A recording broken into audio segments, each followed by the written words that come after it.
एक तू ही निरंकार।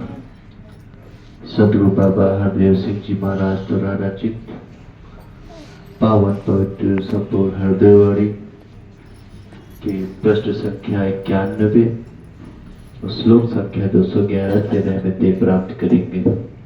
एक तू ही निरंकार, ए मन रख विश्वास प्रभु पर, नित्य आनंद उठाएगा। पक्का है विश्वास तेरा जो, दुख भी सुख बन जाएगा। लहरें खाएंगी हिचकोले, नैया डगमगाएगी। है अगर विश्वास का चप्पू, नैया डूब ना पाएगी। विश्वासी जन का ही होता, भव से पार उतारा है। विश्वासी जन को ही मिलता, इससे सदा किनारा है। दुनिया का एतबार करेगा, पग पग ठोकर खाएगा। ईश्वर पर विश्वास रखेगा, मंजिल अपनी पाएगा। भक्तों के विश्वास ही दाता, रखता आया लाज है। दीन दयालु ने भक्तों का, सदा संवारा काज है। कभी तेरा विश्वास न टूटे, दुख आए या सुख आए। कहे हरदेव डोल न जाना, चाहे कुछ भी हो जाए। ए मन रख विश्वास प्रभु पर, नित्य आनंद उठाएगा। पक्का है विश्वास तेरा तो, दुख भी सुख बन जाएगा।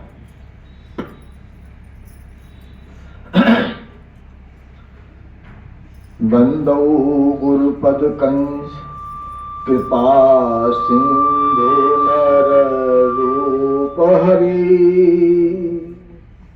महामोह तुम पुंज, जासु बचन रवि कर निकर। सत्संग जी सदगुरु माता सुदीक्षा महाराज के कमल रूपी चरणों में दास वंदना करता है। उनके कमल रूपी चरण कृपा के सागर हैं और उनके मुखारबिंद से जो भी शब्द निकलते हैं वो अज्ञानता रूपी अंधकार को, तिमिर को इस तरीके से भगा देते हैं जिस तरीके से सूर्य के निकलने पर रात का अंधेरा दिखाई नहीं पड़ता है। सत्संग जी प्यार और सत्कार से कहिए।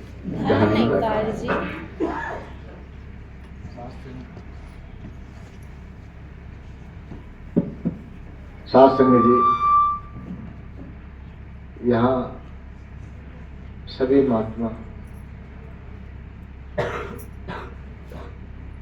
सदगुरु माता जी के समागम से वापस लौट रहे हैं, आशीर्वाद रहमत लेकर के लौट रहे हैं। सबके चेहरों पर बहुत बहुत खुशियाँ नजर आ रही। दास भी बहुत प्रसन्न हो रहा है।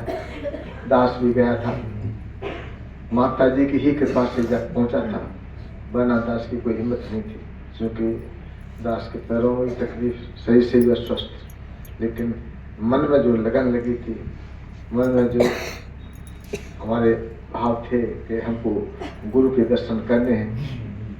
और सत्संग की बिल्कुल बात यही है कि जिसके मन में जो ठान ले, तो सत्संग जी ये सदगुरु पूरा करता है, ये विश्वास की बात है।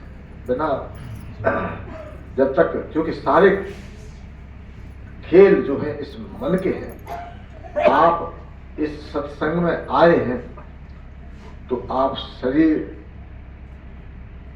नहीं सुन रहा है, आत्मा नहीं सुन रही है, और सुन भी रही है तो आत्मा कुछ नहीं कर पा रही, आत्मा कुछ नहीं कर सकती है, क्योंकि एक इसमें मन है, और मन है और मन ही मन को जानता, मन ही मन का मीत, मन ही मन मानी करे, मन की अद्भुत रीत, मन के हार है और मन के जीते रख, मन के जीते जीत।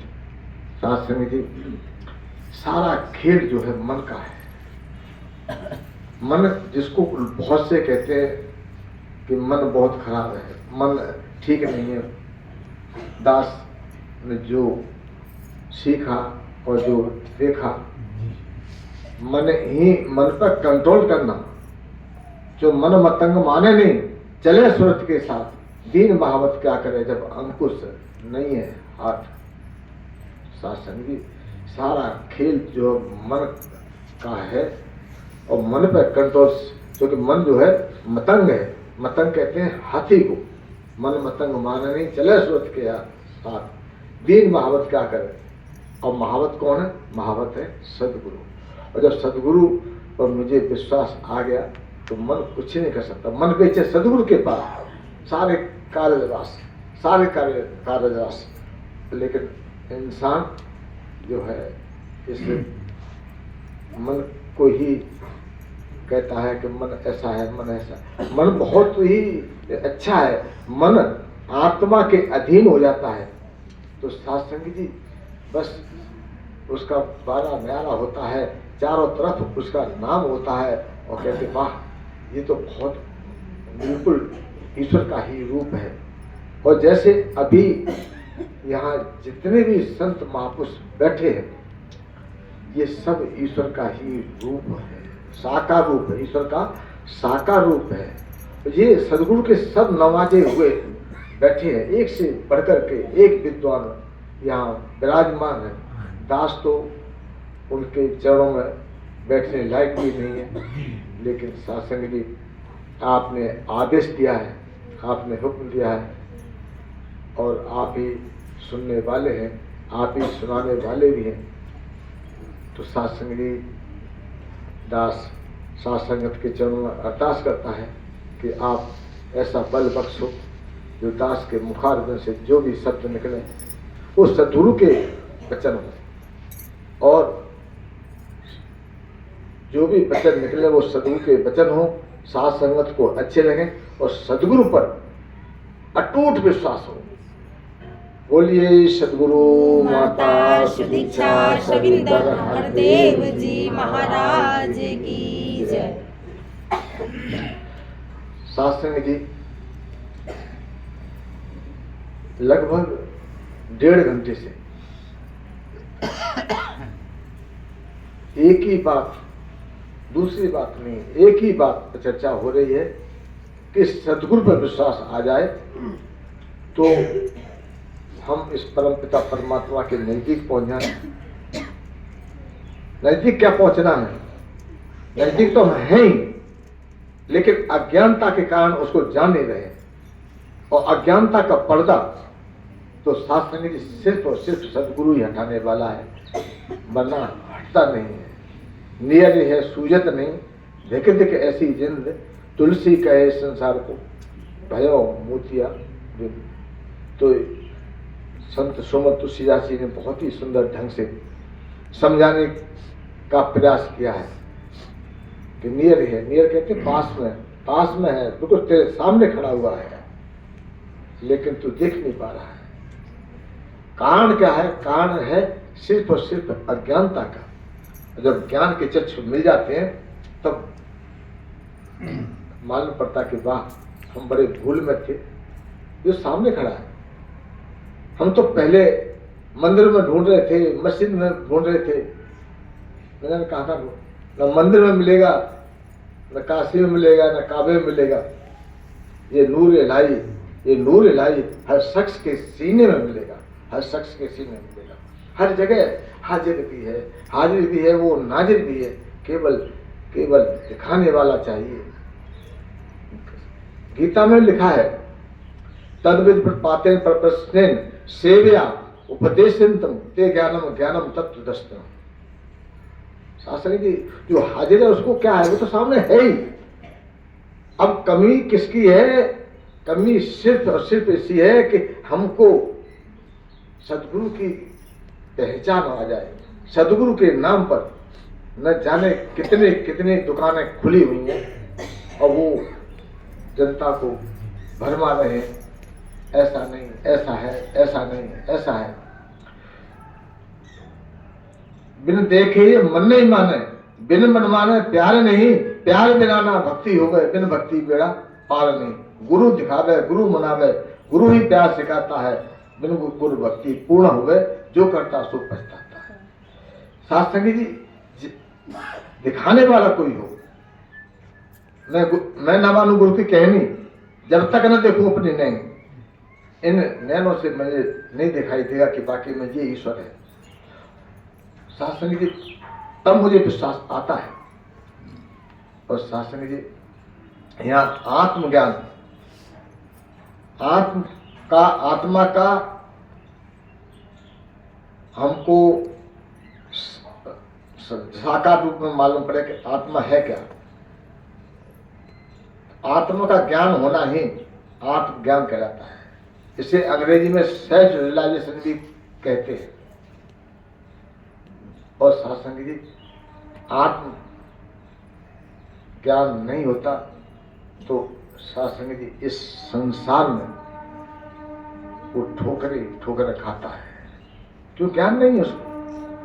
अज्ञानता के कारण अंधेरा है और अंधेरे में ठोकर के अलावा कुछ मिल नहीं सकता। और सत्संगी वहीं पर आप जैसे संत महापुरुष जो समझदार व्यक्ति हैं वो इस ज्ञान को प्राप्त कर लेते हैं, अपने आत्मज्ञान को प्राप्त कर लेते हैं, ब्रह्म ज्ञान को प्राप्त। आत्मज्ञान और ब्रह्म ज्ञान में कोई भी अंतर नहीं। ब्रह्मांडे पिंडे सो ब्रह्मांडे, पिंडे सो ब्रह्मांडे, वही है जो सब में समाया है। एको ब्रह्म द्वितीय नास्तो, एक ही ब्रह्म है, वो चर अचर सब में। ऐसा कोई नहीं संसार में जहाँ पर ये परम पिता परमात्मा हाजिर नहीं है, नाजिर नहीं है। लेकिन सत्संग जी, ये सिर्फ और सिर्फ जो है दिखाने वाला चाहिए। जिसने देखा है वो ही दिखा सकता है, बाकी मैंने देखा ही नहीं, मुझे जानकारी नहीं, तो मैं क्या रास्ता बताऊंगा? रास्ता वही दिखाएगा जो जानता है सत्संग जी। अब बात आ रही है कि जानता कौन है? जानता है, रामचरितमानस में लिखा है, जो जाने ते देख जनाई, जानत तुम्हें हो जाए। जब वो जान लेगा तो फिर उसमें और राम में, ईश्वर में कोई फर्क नहीं रहता। अब तो जाए चढ़े सिंहासन, मिलिए सारंग पानी, और राम कबीरा एक भय को न सके पहचान। अब तो कोई पहचान नहीं है, क्योंकि ये पांच तत्व का पुतला है और इंसान अज्ञानता के कारण इस पांच तत्व के पुतले को सोचता कि मैं ये हूं। वास्तव में ये पुतला केवल साधन दिया है, साधन धाम मोक्ष कर द्वारा पाए न जेई पर लोक संवारा, सो परत पावन। ये साधन है, ये कर्म क्षेत्र में कर्म करने के लिए आपको ये साधन दिया है और इस साधन से ही आप अपने उद्देश्य की पूर्ति कर सकते हैं। और नहीं तो क्या होगा, क्योंकि हमारा उद्देश्य क्या है, हमारी मंजिल क्या है, ये हमारा सद्गुरु बताता है कि हम, हे इंसान, मैंने तुझे इसलिए नहीं बनाया कि तो वैसे जन्म रहा है, मर रहा है, तो 84 लाख योनियां चल रही हैं, लेकिन ये दयालु है, कृपालु है। बड़ा तरस आया कि जन्मते रहेंगे, मरते रहेंगे, कैसे कल्याण होगा इनका। तो कल्याण करने के लिए एक मनुष्य योनि बनाई और इसको क्या है, दो चीज दी, कर्म क्षेत्र भी है और भोग क्षेत्र भी है। पहले बना प्रारब्ध, तब बना शरीरा। जैसे कर्म किए उसके हिसाब से हमको शरीर धारण करने को मिल गया। अब कर्म क्षेत्र में कर्म करने के लिए हमें शरीर दिया है। काहे के लिए दिया है?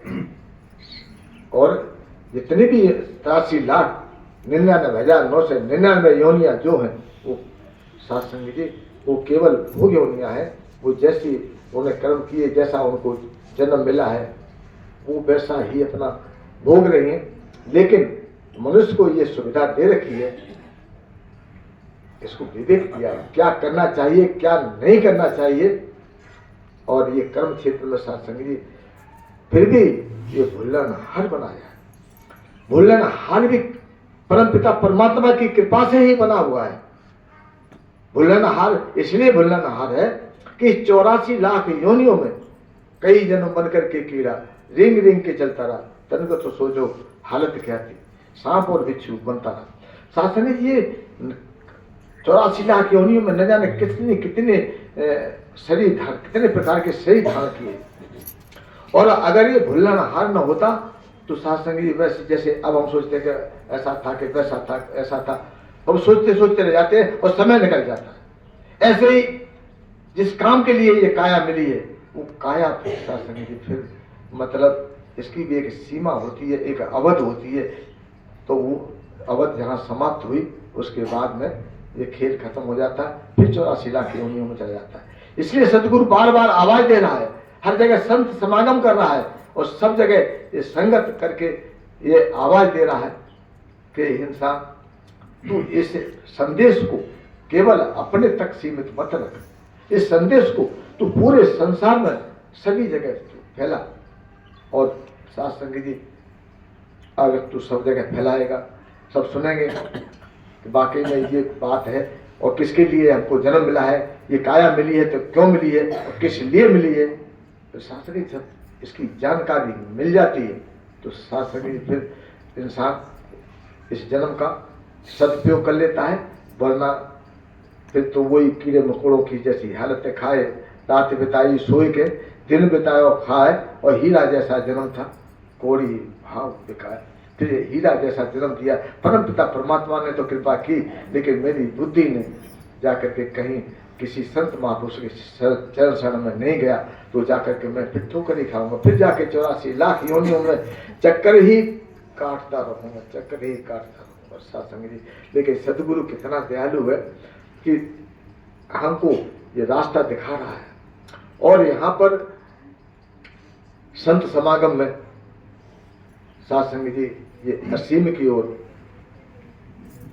बताया है कि जो असीम है क्या, जिसकी कोई सीमा ना हो, बेहद, जिसका कोई हद नहीं हो, वो है परमपिता परमात्मा। कहा भी गया है वो खुदा हरगिज खुदा नहीं, जो वहां तो है और यहाँ नहीं, जो यहाँ है और वहां नहीं। वो खुदा तो हर जगह कायम दायम है। लेकिन मुझे समझ आ जाए, अभी मैं अपने और पराये का भेद समझता रहता हूँ कि ये अपना है ये पराया है। और ये पराये का भेद जब मिटेगा, द्वि का भाव जब मिटेगा, जब सदगुरु हमको ये ब्रह्म ज्ञान से नवाज देगा कि मुझ में राम, तुझ में राम, सब में राम समाया है, तो फिर कौन पराया है। मेरे अंदर परायेपन की भावना जब तक खत्म नहीं होगी, मेरी भक्ति परवान नहीं हो सकती। मैं चाहे लाख भक्ति करता रहूं, मेरे अंदर द्वेष का भाव बना ही रहेगा। शास्त्री जी यहाँ ये बात आ रही है विश्वास की, हे मन रख विश्वास प्रभु पर नित आनंद उठाएगा। पक्का है विश्वास तेरा तो दुख भी सुख बन जाएगा। शासन सुख और दुख तो ये तनके हैं, आत्मा से इसका कोई संबंध नहीं है। जो भी दुख आता है सुख आता है वो शरीर के लिए आता है। और आत्मा तो न खाती है न पीती है, बिल्कुल अडोल है। और वो सिर्फ और सिर्फ आत्मा जो है, अगर हमको इस ब्रह्म की प्राप्ति हो जाएगी तो हमारा भ्रम जो है मिट जाएगा। और जब भ्रम मिट जाएगा तो शास्त्र ने सीधे सीधे फिर हमारा फिर तो में मुंह में अंतर कैसा, फिर तो में मुंह में अंतर कैसा, कनक कटक जल तरंग जैसा। फिर न तो में अंतर है न मुझ में अंतर है। जैसे कनक कहते हैं सोने को, और कनक कटक कहते हैं सोने के बने हुए गहने को। और सोना कहे मैं बड़ा हूँ और गहना कहे मैं बड़ा हूँ। तो सत्संगी आजकल हमारे अंदर यही भावना चल रही है कि मैं फलाने कुल में पैदा हुआ हूँ, मैं फलाने खानदान में पैदा हुआ हूँ, मैं फला जाति का हूँ, मैं फला पद पे हूँ। न जाने कितने कितने अहंकार भरे हुए हैं। इसी में परेशान हो जाता, वो मूल से बिछुड़ जाता है कि वाकई में मेरी मंजिल है तो है क्या। वो मंजिल का पता सदगुरु बता रहा है, लेकिन मेरा ध्यान तो कहीं रहता है, अरे ये तो क्या, ये तो चमार है, ये तो फलाना है, ये धिमका है। जब कहा है कि एक नूर है सबके अंदर, नर हो चाहे नारी है, और क्षत्रिय ब्राह्मण शूद्र वैश्य, ईश्वर की रचना सारी है। सब कुछ तो परमपिता परमात्मा की पूरी सृष्टि, पूरी कायनात ये परमपिता परमात्मा की है। और सबके अंदर चर अचर सबके मतलब हमको जो है सबके अंदर धुई समाया। और जब एक याद आ रहा है, उसका श्लोक है आपका,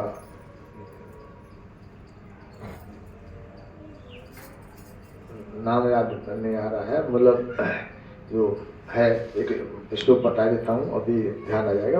ये श्लोक तो याद है, तस्मिन् यस्मिन् सर्वाणि भूतानि आत्मा एव अभूत विजानतः। विजानतः कहते हैं विद्वान को, आप जैसे महात्मा को। यस्मिन् सर्वाणि, जो जिस की अवस्था कैसी हो जाती है, यस्मिन् सर्वाणि भूतानि, सर्वाणि सबकी, सब भूतान कहते हैं चर अचर सभी को, वो स्वयं के दर्शन करता है कि सबके अंदर तू ही समाया है। तस्मै कह सो कह कह मोह एकत्वम अपश्यतः। तो सत्संग जी उसको फिर न कैसा दुख है और कैसा सुख है, क्योंकि सबके अंदर एक ही तो है। जिस भक्त की, जिस ज्ञानी पुरुष की ऐसी अवस्था हो जाती है कि सबके अंदर अपना ही स्वरूप दिखाई देता है, तो उसमें जब सब में देख रहा है और सब में को खुद में देख रहा है कि मेरे अंदर वही है जो इसके अंदर है, तो सत्संग फिर उसके अंदर वो अवस्था कैसी हो जाती है, उसके लिए न तो कोई शोक होता है, न दुख होता है, और न ही उसके अंदर कोई मतलब मोह होता है। मोह निशा जग सोहन हरा, देखे उस सपन अनेक प्रकार। जब मोह होता है तो नाना प्रकार के सपने देखता है, मैं ये हो जाऊंगा, मैं वो हो जाऊंगा। तो शास्त्र की ये जो गुरु ने बताया है कि यहाँ पर जब ऐसी बात आती है तो फिर क्या है कि एक एकत्व की भावना पैदा हो जाती है, एक परायपन का भीड़ खत्म हो जाता है। फिर तो सब जो है अपने ही अपने नजर आते हैं, और जब अपने नजर आते हैं तो फिर अब आती है बात वही कि सब में तू समाया है, और तो फिर कौन पड़ा है, सबके अंदर तू है। अभी सबके अंदर तू ही है और कोई दूसरा है नहीं, तो किससे मैं दुख लड़ूं, किससे मैं लड़ूं। जैसे अपने इससे फिर एकदम प्रेम का स्रोत हो जाता है, और जहाँ प्रेम का स्रोत हो जाता है तो शास्त्री जी वहाँ फिर प्रेम भक्ति शुरू हो जाती है, फिर समर्पण की भावना आ जाती है। हे मन रख विश्वास प्रभु पर नित्य आनंद उठाएगा, पक्का है विश्वास तेरा तो दुख भी सुख बन जाएगा। शास्त्री जी यहाँ दुख और सुख ये तो आते हैं जाते हैं, रात होती है फिर दिन होता है, दिन होता है फिर रात होती है, इसके चक्कर में न पड़े। और सत्संग आगे क्या है, लहरें खाएंगी हिचकोले नैया डगमगाएगी, है अगर विश्वास का चप्पू नैया डूब न पाए। बात आगे फिर घूम करके वही बात आ रही है विश्वास की। जैसे हमारे परम पूज्य महात्मा राजेंद्र सिंह जी अभी बता रहे थे अपने बारे में कि मैं डगमगा रहा था कि मेरे दाने हो गए हैं, और ऐसे जिंदगी में सभी के सामने ऐसे ऐसे मोड़ आते हैं कि अब क्या होगा, अब क्या होगा। तो सदगुरु यही समझाने की कोशिश कर रहे हैं कि इंसान तू घबरा मत, तू गुरु की नाम में बैठा हुआ है। अब गुरु की जिम्मेदारी है वो तुझे पार उतारा हो जाएगा, पक्का पार उतारा हो जाएगा। लेकिन होगा पार उतारा तभी तब मुझे गुरु के ऊपर ये यकीन हो जाएगा, यकीन हो जाए कि वाकई में जो गुरु कहता है वो सत्य है। और अगर मैंने गुरु की बात को इधर से सुना उधर से निकाल दिया, पता नहीं होगा कि नहीं होगा, मैं अपनी मनमत में ही रहा, तो साथ संगी फिर तो नैया डूबेगी। और नहीं, बाकी में अगर मुझे विश्वास सदगुरु पर है तो क्या कितना भी झोंके आते रहें, समुद्र में लहरें उठती रहें, लेकिन मेरी नैया ऐसे डुगमगाएगी, मालूम पड़ता है कि अब तो अंत है, अब तो बचेगा ही नहीं। लेकिन साथ संगी फिर भी ऐसे एक अवस्था आ जाएगी कि वो नैया बिल्कुल पार जहाँ जाना चाहते हो वहीं अपनी मंजिल पहुँच सकते हैं। लेकिन मुझे मेरा विश्वास अकीदा पक्का होना चाहिए जी। विश्वासी जन का ही होता भव से पार उतारा है, विश्वासी जन को ही मिलता इससे सदा किनारा है। विश्वासी जन, शास्त्र जिस वही बात जो बार बार वही दोहराई जा रही है कि विश्वासी जन का होता भव से पार उतारा है। मुझे यकीन होगा, मुझे विश्वास होगा तभी मेरा पार होगा, और नहीं तो शास्त्र जी ये शरीर जो दिया गया है एक नौका के समान है। जैसे भवसागर है तो भवसागर से पार करने के लिए, जैसे नदी है नदी से पार करने के लिए नौका होती है, तो शास्त्र जी उसी तरीके से ये शरीर भी हमको दिया है, ये साधन धाम मुझ कर द्वारा ये साधन दिया है, तो ये नौका है, इसमें बैठ जाते हैं।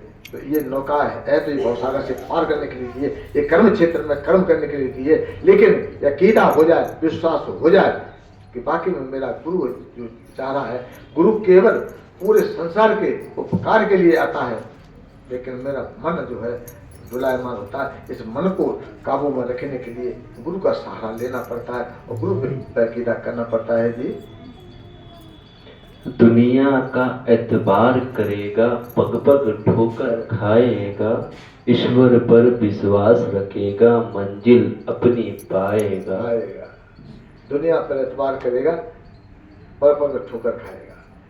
ये मन जो है हमेशा नीचे की तरफ भागता है। जैसे पानी चलता है नीचे की तरफ, कितना भी ऊंचाई डालिए नीचे को भागता है, और जब तक उसका कोई साधन नहीं किया था तब तक ऊपर नहीं जाता।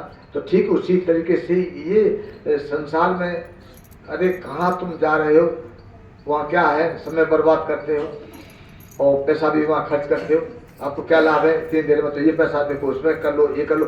मन हमारा दाएं से बाएं मतलब भड़काने वाला हो जाता है, और मन इतना जल्दी विचलित हो जाते हैं कि बाकी में ये तो जैसे ही कह रहा हूँ। और मन विचलित हुआ तो फिर तो आए थे हरिजन को उठने लगे कपाल। तो शास्त्र की बात वही आ रही है घूम फिर करके, हे मन रख विश्वास प्रभु पर, इस ईश्वर पे अकीदा रखेगा तो तेरा भव से पार हो जाएगा। और इस संसार में तो इतने हैं जो आपको हमेशा भटकाने वाले मिलेंगे। इसी भटकाने वालों से दूर रहने के लिए बार बार सदगुरु चेतन कर रहा है कि सबसे बड़ा दुश्मन जो कुछ है तो केवल और केवल वही दुश्मन है जो हमको सदगुरु के रास्ते से हटाता है। सदगुरु से कहता है कि नहीं नहीं ये रास्ता गलत है और तुम संसार के रास्ते पे आइए। तो शास्त्र की सबसे बड़ा दुश्मन तो वही है जो हमको सदगुरु से नाता जोड़ने में हमारी बाधा डालता है। इससे ऐसे मनुष्यों से, ऐसे आदमियों से हमको अलग ही रहना है जी। भक्तों के विश्वास की दाता रखता आया लाज है, दीन दयालु ने भक्तों का सदा संवारा काज। हाँ, शास्त्र बात विश्वास की है। ये भक्तों के जिसने भी मेरा सहारा, जो जाको समर्पित बाय बाकी लाज, मछली जल में उल्टी चले बहे जाते गजराज। जिसको जिसने समर्पण कर लिया, मछली ने जल को समर्पित कर लिया है, तो सत्संग जी वो जल में ऐसे पानी धार चल रही है तगड़े में, लेकिन वो उसी में नाच रही है, दौड़ रही है। लेकिन हाथी कितना ताकतवर होता है, वो एक ही ठेला आता है, उसी में बह चला जाता है। तो ऐसे ही हमको अपने सदगुरु पर विश्वास आ जाए। सदगुरु जो भी बोलता है वो परोपकार के लिए, हमारे भलाई के लिए बोलता है कि ये कैसे भी इसका कल्याण हो जाए। क्योंकि ये जन्म बार बार नहीं मिलने वाला नहीं है, ये बड़े कृपा से, बड़े ऐसी कृपा हुई है सदगुरु की, जो कि हमको ये मानव का जन्म जो मिल गया, मानव का जन्म जो मिल गया, गुरु कृपा का प्रशासन वृथा न भोज सांसा दी, भजन नाम हरि का जीवन का राज समझ। जीवन का राज, जीवन तुझे मिला है तो क्यों मिला है, किस लिए मिला है, इसका तू राज समझ। और इसका राज समझाने वाला सिर्फ और सिर्फ समय का रहबर, समय का सदगुरु है। और सदगुरु यही आज समागम के उस करके ही सबको बताया। और यहाँ संतों महापुरुषों ने वहाँ जा करके साधु जी बहुत ही अच्छी सेवा की। और आप वहाँ देख करके ही हमको मालूम पड़ता है कि बाकी में देखिए ये संत कितने प्यारे हैं। और साधु जी वहाँ का नज़ारा सभी देख के आए हैं। साथ इसमें क्या बखान करे, रात को रात किसी को पता नहीं रात कब हुई और दिन कब हुआ। और अभी घर में काम करेंगे तो थक जाएंगे, लेकिन वहाँ पर सब लगे हुए हैं, जो जहाँ जैसी सेवा मिली है। और तो सत्संग जी बस वहाँ पर सीखने का वो मामला था, जो समागम हुआ है वहाँ पर सीखने के लिए हम गए थे। देखो कैसे कैसे महात्मा है, हम तो उनके चरणों की धूल भी नहीं है। और जो गुरु बताता है तो शास्त्री वो हमारे भले के लिए बताता है, वो मेरे हृदय में बस जाए और केवल कानों तक सीमित न रह जाए। तो बस शास्त्री जी बस यही अरदास करता है कि ये संत महापुरुष हे सदगुरु माता जी आपके समागम से बात में आए हैं और आप ही के सहारे हैं। आपके अलावा इनका कोई संसार में है नहीं, जो कुछ है वो आप ही हैं। आप ही रास्ता बताने वाले, आप ही दिखाने वाले हैं। इनको क्या चाहिए क्या नहीं चाहिए सब गृहस्थी वाले हैं। आपने चौथा प्रण भी दिया है, गृहस्थी में रहना भी है। तो सत्संग जी बस यही आपके चरणों में अरदास करता है कि हे दीनदयाल गरीब नवाज इनको सारे सुख दो और तन से भी सुखी रहें, मन से भी सुखी रहें। और ऐसे आपके जो भी वचन आते हैं उनके हृदय में बस जाएं और जैसा आप चाहते हैं वैसे उनके कर्म बन जाएं। दास भी उन्हीं में शामिल है। दास भी यही चाहता है कि मंच से बैठ करके ऊंचे ऊंचे गीता का बखान करके या उपनिषद का बखान करके या वेदों ग्रंथों का बखान करके, बखान तो मैं करता हूँ लेकिन कर्म मेरे अंदर एक भी ना हो तो उस बात बनने वाली नहीं है। जो कि फूल कभी नहीं कहता कि मुझे में खुशबू है, फूल अपने आप ही आकर्षित कर लेता है। ठीक उसी तरीके से हमारे सदगुरु माता सुदीक्षा जी यही चाहती हैं कि मेरा संत नहीं कहे कि मैं निरंकारी हूँ, आगे लिखा ले पीछे लिखा ले कि मैं निरंकारी हूँ। उसके कर्म बोलने के बाद ये कौन से गुरु के चेले हैं, ये कितने इनका स्वभाव मीठा है, कैसा इनका कर्म है, हमको भी ले चलो अपने गुरु के पास। ऐसा शास्त्री जी मेरे सदगुरु चाहता है, ऐसी भावना है। उस दास यही अरदास करता है कि जैसे सदगुरु की भावना है और उसी तरीके से हमारी भावना उनके शब्दों को हम बिल्कुल हृदय में धारण करें और करके उसी के अनुसार अपने कर्मों को भी संभालें। और कहीं भी संसार के रास्ते में हमको रास्ते में जो भी ठोकरें मिलती हैं वो सिर्फ अज्ञानता के कारण मिलती हैं और अज्ञानता सिर्फ सदगुरु के द्वारा ही हटता है। शास्त्री प्यार और सत्कार से करिए निरंकार।